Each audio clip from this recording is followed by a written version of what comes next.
ಬೆಳಗಾವಿ ನಗರದಲ್ಲಿ ನಿರಂತರ ನೀರು ಸರಬರಾಜು ಮಾಡಲು ಎಲ್&ಟಿಗೆ ಗುತ್ತಿಗೆ ನೀಡಲಾಗಿದೆ. ಆದರೆ ಇವರು ಬೇಕಾಬಿಟ್ಟಿ ರಸ್ತೆ ಅಗೆದು ಸಾರ್ವಜನಿಕರಿಗೆ ತೊಂದರೆ ಮಾಡುತ್ತಿದ್ದಾರೆ ಎಂದು ನ್ಯಾಯವಾದಿ ರಾವ್ಸಾಬ್ ಪಾಟೀಲ್ ಆಕ್ರೋಶ ವ್ಯಕ್ತಪಡಿಸಿದರು.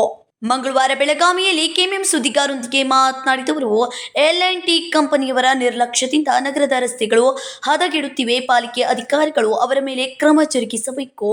ವಿನಾಕಾರಣ ಗುಣಮಟ್ಟದ ರಸ್ತೆ ಅಗೆದು ಅದನ್ನು ದುರಸ್ತಿ ಮಾಡಿ ಹಾಗೆ ಹೋಗುವ ಎಲ್&ಟಿ ಕಂಪನಿಗೆ ಪಾಠ ಕಲಿಸಬೇಕು ಎಂದರು. ಒಂದು ಕಡೆ ವರ್ಕ್ ಮಾಡಕತ್ತಿರ ಅದನ್ನೆಲ್ಲ ವರ್ಕ್ ಪೂರ್ತಿ ಅದು ವರ್ಕ್ ಆಗೋತನ ಆದ್ರೆ ಮತ್ತೊಂದು ಕಡೆ ಹೋಗಬಾರ್ದು. ಅದನ್ನು ಒಂದು ಕಡೆ ಹಡ್ಡಾಕತ್ತಿರು, ಒಂದು ಕಡೆ ಪೈಪ್ ಹಾಕಾಕತ್ತಿರಂದ್ರೆ ಅದನ್ನು ಪೂರ್ತಿ ಕಂಪ್ಲೀಟ್ ಮಾಡಿ ಅದನ್ನು ಪ್ರಾಪರಾಗಿ ಆಗೈತಿಲ್ಲ ಅಂಥೇಳಿ ಚೆಕಪ್ ಮಾಡಿ ಇನ್ನೊಂದು ಕಡೆ ವರ್ಕ್ ಮಾಡಬೇಕು. ಅದನ್ನೆಲ್ಲ ಬಿಟ್ಕೊಟ್ಟು ಒಂದು ಕಡೆ ಹಡ್ತಾರೋ, ಒಂದು ಕಡೆ ಬಿಡ್ತಾರೋ. ಒಂದು ಕಡೆ ಹಡ್ಡೋದ್ರಿಂದ ಒಂದು ಕಡೆ ಬಿಡೋದ್ರಿಂದ ಜನಕ್ಕೆ ರಾತ್ರಿ ಎಷ್ಟೋ ಮಂದಿ ಬೈಕ್ ಸವಾರದ ಬೀಳಾಕತ್ಯಾರ, ಎಷ್ಟೋ ಮಂದಿ ವಯಸ್ಸಾಧಾರದ ಪ್ರಜೆಗಳು ಬೀಳಾಕತ್ಯಾರ. ಅದಕ್ಕಾಗಿ ದಯಮಾಡಿ ಈ ಎಲ್&ಟಿ ಅವರಿಗೆ ನಾವು ಇಷ್ಟೇ ಹೇಳೋದು, ನೀವು ಪ್ರಾಪರಾಗಿ ಕೆಲಸ ಮಾಡಬೇಕು. ಮಾಡದೆ ಹೋದ್ರೆ ಅದ್ರ ಮೇಲೆ ನೀವು ನಮ್ಮ ಗೌರ್ಮೆಂಟ್ ಆ್ಯಕ್ಷನ್ ತೊಗೋದೈತಿ.